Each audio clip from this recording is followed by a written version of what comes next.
Hey guys, welcome back. Today is actually quite a surreal moment. After 9 years of waiting, we finally have our first official trailer of the Halo TV show. So first, we're going to react to it, and then we're going to break it down. So I'm so excited.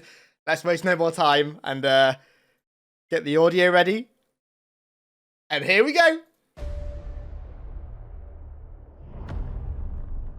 An AK! That's an AK! What? Okay. You. Humanity's best weapon. It's actually a minigun. Master Chief, huh? The Master Chief was enhanced and trained for one purpose. To win this war. Aussie. He and the other Spartans are our only effective weapons against the Covenant. Yo, that's an arbiter! He's lethal.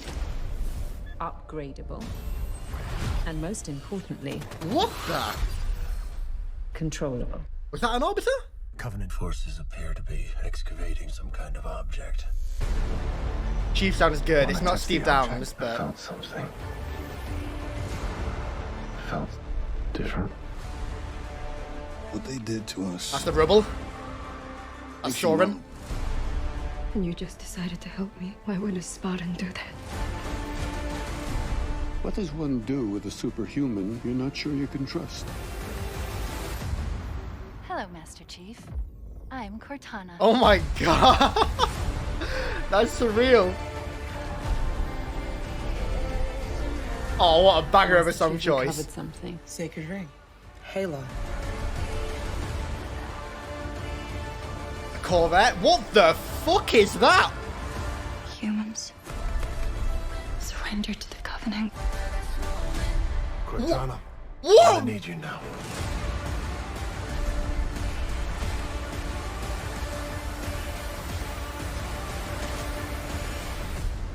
Find the Halo. Win the war.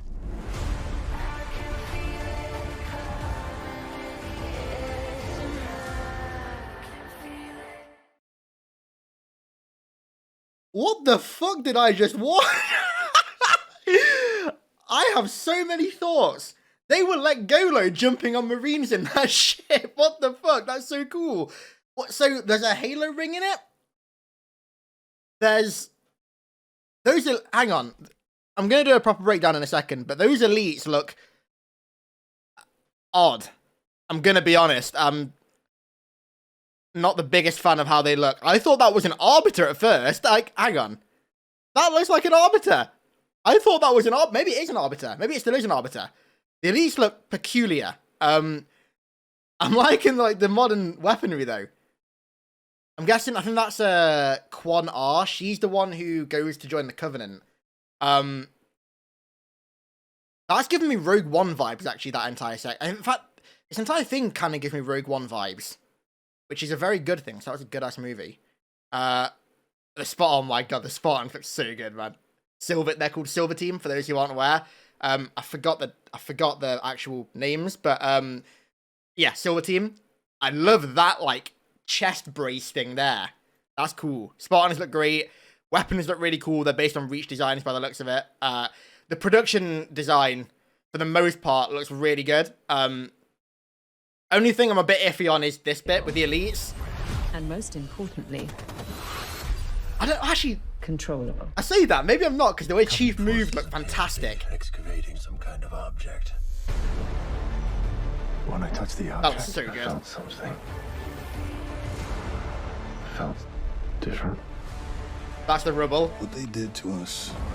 That's Soren. Those who don't know, Soren 066 was a Spartan 2 who was severely crippled during the augmentation process and basically went rogue. There's a really good story in, I think it's Halo Evolutions. I might be wrong, but I forgot what it's called. There's a great story in Halo Evolutions that's basically about his backstory. He essentially goes rogue, and he's going to be a main part of this TV show, which is quite cool. Let's just have a look at this combat section real quick. That Fantom looks... Oh my god, Master dude. Chief recovered something. Sacred ring. Halo. I don't know what class of ship that is. That's a Corvette. I don't know what the UNSC ship is. It looks new, to be honest with you. But then again, ships aren't my forte. What is the deal with this? Oh my god, she looks like a character from Star Wars. She looks like a familiar character from Star Wars, and I can't put my finger on who. It's in the chamber in the council chamber on Carson in episode 3. There's a character who looks really similar. I think that's where it is.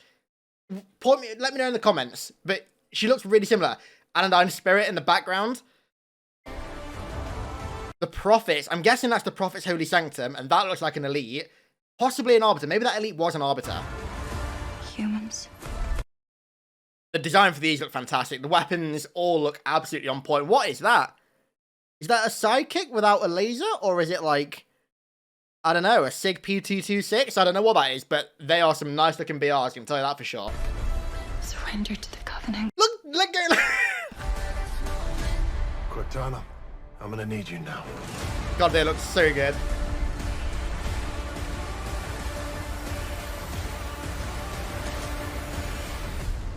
Find the Halo. Win the war. That BR spin was sick. I love Pablo Schreiber's voice as Chief as well. It's not Steve Downes, but it's hard to do that in live action. I think Pablo Schreiber does a great job at semi-imitating Steve Downes' voice whilst also remaining his own kind of entity, which is great. Yeah, overall, I am... some positives, well, actually quite a lot, but the only thing I've really got an issue with here is I'm not a big fan of how those elites look. But then again, the animation in this scene looks really good, like really aggressive. They don't look too bulky. Watch Chief here. And most importantly, the way Chief moves, it doesn't look as like cumbersome as some live action stuff does. controllable. God, the Fantom looks absolutely beautiful. I do hope the story doesn't end up being like... So, I have an issue with a lot of, like, modern Halo books where, like, they might be written really, really well, but the core of the story is always human colony gets invaded by a Covenant faction who are looking for foreigner artifacts and some Spartans stop them. That's what it always ends up being, and I hope that this story isn't the same as that because it's gotten a little bit cliche to me. So hopefully the entire thing doesn't just revolve around, like, I mean, I guess maybe that's, like, I don't know, maybe that's a Luminary. Maybe that's a Luminary or something, or maybe that's a key to find the Halos. I don't know. Clearly, the Halo is going to play a part in this. If you aren't already aware, it's very abundantly clear by now that this is not canon. It's part of what's called the Silver Timeline. Or the Silver Canon, rather. So, it's a canon alongside the standard canon. It's not a part of the main Halo canon, but it borrows from the main Halo canon. So, there's going to be familiar stuff in there, but there's also going to be events in here and characters and things in here that don't look or aren't part of the main Halo canon, which is, like, the point. So... worried about like anything being retconned, don't worry about that. That's not an issue in this. Yeah, my brain's a little bit fried because I'm all over the place with that because so much of it looks so great. It's just surreal to be finally seeing it right now. So let's roll on to the breakdown. Okay, so before we go through this trailer and break it down frame by frame, let me just first explain what I mean by the show being a part of the Silver Canon. So it's not part of the main Halo canon, so you'll notice there'll be some conflicting events that theoretically seem like retcons in the main canon. They aren't. It's a different kind of universe timeline thing that's totally separate to the main canon. However, it will heavily borrow from it and it will still feel like Halo. That's pretty much it, so don't worry about this show retconning anything in the main canon. Okay, so starting off, we have what look to be insurrectionists. To me, they kind of give me an insurrectionist vibe, using modern weaponry, specifically an AK. Now, I don't know what AK model or variant this is. Maybe somebody who knows more about Kalashnikovs than me can tell me down below in the comments. But it looks like they're using AKs and they're under assault from presumably the Covenant on this deserty colony world. Now, this colony world could be anything. It could be an existing world. It could be a completely new one. Maybe it's Netherop from Halo Oblivion. If you've read that it looks a lot similar to the description of Netherop in that book. We don't know when the Halo TV show is set in the Halo timeline, but if they want to borrow from recent canon, then Netherop would definitely fit. Chief then comes in and saves them, and by the sounds of it, when he uses this chain gun, it sounds as if they're actually going to be using weapon sounds from the games in the TV show, which is a great bit of consistency. It sounds like for the turret, they're using the Halo 4 turret sound.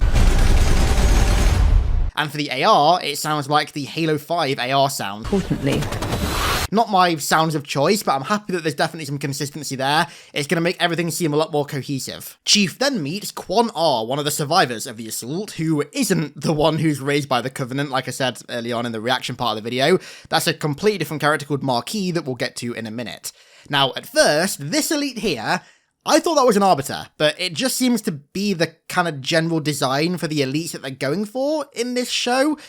I'm going to be honest, I'm not a huge fan. That said, though, I much prefer this design over Halo 4 and Halo 5's elites, and, to be honest, Halo Reaches as well. So, I'll take this over those three, but I'm still not a massive fan. They just, I don't know, I can't really describe it, they just look a little bit weird. But that said, the animation in this scene was really good, so hopefully the elites still kind of act like they do in-game. My perfect elites are Halo 2 elites. I love the way that they're animated in that game. They felt like so stealthy and agile, and I really hope that the elites in the TV show kind of inherit those traits. Here we have our first shot of the Marines in the TV show, and they look fantastic. They look just like Halo Marines. Also, the battlescapes as well look fantastic. The production quality of this show overall is looking really good, which I'm going to be honest was one of my main worries about this show. I was worried that it was going to end up looking really cheap, because I'm going to be honest, to me, Nightfall and Forward Unto Dawn look really cheap, and I was hoping we weren't going to get something like that again, and it looks a lot better than those two, which is a great start, but again, more on that in a minute. We also get a shot in the armory of some UNSC ship where Spartans Riz 028, Vanak 134, and Kai 125, members of Spartan 2 Silver Team, are suiting up, and goddamn does this armor look good. It looks really Mark V to me, but Mark V wasn't introduced until 2551, so again, the timing of this show in the regular Halo timeline is just completely, we don't know, we're just guessing at this point. There are so many mixed messages. Also, Halsey in this is British. Her voice is British, which is rather interesting because originally Bungie wanted Cortana to be British, which I think we can infer means that Halsey would have been British as well, because obviously Cortana is Halsey personality-wise. So I bet Marcus Lato and Joe Staten are really happy about that one, so I'm pretty sure they were the two that wanted Cortana to be British in the first place. Also, if you aren't aware, Halsey is played by Natasha McElhone, who, if you haven't seen it, was in The Truman Show. Please go and watch The Truman Show. Incredible movie. It's quite weird to think that she was in that and she's also going to be in the Halo TV show, but yeah, there you go. Moving on, Chief finds some foreigner artifact on that colony world that the Covenant were after, which is buried in a really cool looking, presumably foreigner temple. And when it's activated, it projects a reclaimer symbol alongside a bunch of glyphs. Now, the absolute madman CIA from Halopedia actually managed to decipher these glyphs, and it turns out they stand for bio, scan, and end. So, the artifact was probably scanning Chief to confirm that he was a reclaimer before letting him access the information inside. And that information is the location, presumably the location, of a Halo ring. Now, later on in the trailer, presumably after this battle, Chief rallies up with the Silver Team and then says that he needs Cortana, and then right at the end of the trailer, he says, "Find the Halo, win the war." Now, firstly, before we even get to that, here's our first look at Cortana. Now, I believe she's actually voiced by Jen Taylor, but she's played by Natasha McElhone as well. Now, I'm not the biggest fan of how Cortana looks here. It doesn't look great. I don't know. She looks a bit too human to me. I think she needs to look a little bit more holographic. Not a massive fan. But back to find the Halo, win the war, I'd assume that all Chief means by that is that they need to find it before the Covenant do, because if the Covenant find it, they're going to fire it and begin the Great Journey, of course. I've seen some people saying that Chief means that the UNSC are going to find it and fire it. I don't think that's what he means. I think he literally just means that they got to find it before the Covenant do. This artifact, though, does bring up one worry that I have with this TV show, and it's that it's gonna just devolve into yet another race to find a foreigner MacGuffin before the Covenant can get their hands on it. That's been the centerpiece of so many Halo stories over the past, God knows how many years, and it's gotten a bit cliche and tiring, and I just hope this show does something different with it. And speaking of the Covenant, after long last, here's our first shot at the character Marquis, the human who was raised by the Covenant. Now, before we even get to any of the narrative implications or story details, can I just say she's dressed like one of the Powan from Star Wars. You know those guys that have really, really big neck things? She looks like one of those kind of. I don't know if that's intentional, but she looks like him. Anyways, in this room, which looks to be the Hierarch's inner sanctum, you can see that she's meeting with Truth, Mercy, and Regret, alongside possibly an Arbiter or an elite commander. It'd have to be some kind of high-ranking elite for him to have personal counsel with the Hierarchs, right? So, this is interesting. It also seems as well that Marquis has some sort of weird power that allows her to control the Let-Golo, which again sounds peculiar, but you can see here, she uses them on humans who presumably defy her orders of surrendering to the Covenant. Now, this entire thing is certainly an interesting narrative choice. I think interesting is one way of putting it. And I hope that it turns out that Marquis was really just being used by the Prophets for her abilities as a reclaimer to unlock Forerunner sites and nothing else, or else it wouldn't really make much sense. But then again, this is a different canon. They could just rework the Covenant a bit. Who knows? Right then, so in addition to all of this human Covenant Halo Ring space opera stuff, we're also going to be getting a deeper, more personal subplot about the atrocities committed to the children that later became the Spartans. And at the centre of that narrative is going to be the Spartan 2 washout, Soren 066. Now, if you don't know who this guy is, don't worry, I got you covered. Basically, Soren was one of the 74 children who went into the Spartan 2 program, however, was severely disfigured by the muscle augmentation procedures, and ultimately was unable to become a Spartan. He then served on desk duty for some years in the UNSC, before his resentment at what he couldn't become and what was done to him and the other children resulted in his defection to the insurrection. Now, in the main canon, Soren tries to escape Reach to any space in a longsword, but it ends up crashing and his body's never found, and he's officially, and actually legitimately for once, declared missing in action. And that's pretty much where his story ends. We have no idea what happened to him after that. Now, what's interesting is that it appears as though in the TV show, he's found his way to a location called the Rubble. Now, the Rubble is a group of asteroids that are basically converted into this massive city that's home to a large population of insurrectionists, of whom even did business with Covenant-affiliated Jackal pirates and supplied them with arms during the war. So I think from this, we can kind of deduce that Soren's entire story in this show is going to be this duality of both sympathy for the Spartans, because he knows what they went through as children. I mean, they all went through that torture together to become Spartans. So many of them died as well. But also sympathy for the insurrection as well, because to them, and also to Soren personally, the UNSC are nothing short of evil. Oh, and also, I absolutely love this shot here of Soren in his Mjolnir wearing a leather jacket over it. We finally got some form of cloaked Mjolnir. It took so many years, but it was worth the wait. Okay, so let's wrap this up and look at the final few scenes from the trailer. I gotta say, the production design of the battles is top-notch by the looks of it, which, to be honest, is possibly the most important thing to me. I mean, don't get me wrong, right? The story is really, really important. The story's gotta be good. But at the end of the day, I kinda just want to see some cool as fuck looking Halo combat on the small screen, and it's looking like this show's going to provide that, which makes me really happy. The Fantom here looks absolutely incredible. This Jackal, which looks to be some sort of a hybrid between the Rutian and Ibishan Jackals, the Bungie and 343 ones, has one of those like wrist-attached energy daggers that the elites in Reach had, which is cool. We're going to get our first like melee-focused Jackal, which could be kind of cool. Silver Team in this shot look absolutely just utterly insane, and the Pelican here looks really cool as well. We also have this shot of a UNSC ship flying beneath a massive corvette. Now, I'm not sure what model of UNSC ship this is, but like I said, ships aren't my forte. It could be an existing model, it could be a brand new one. It doesn't look familiar to me, but who knows? But I love how the Corvette looks. I love the scale and the design of it. It looks fantastic. And then there's also this shot of this mysterious commander or something talking to Halsey. Now, I'm trying to think who this could be.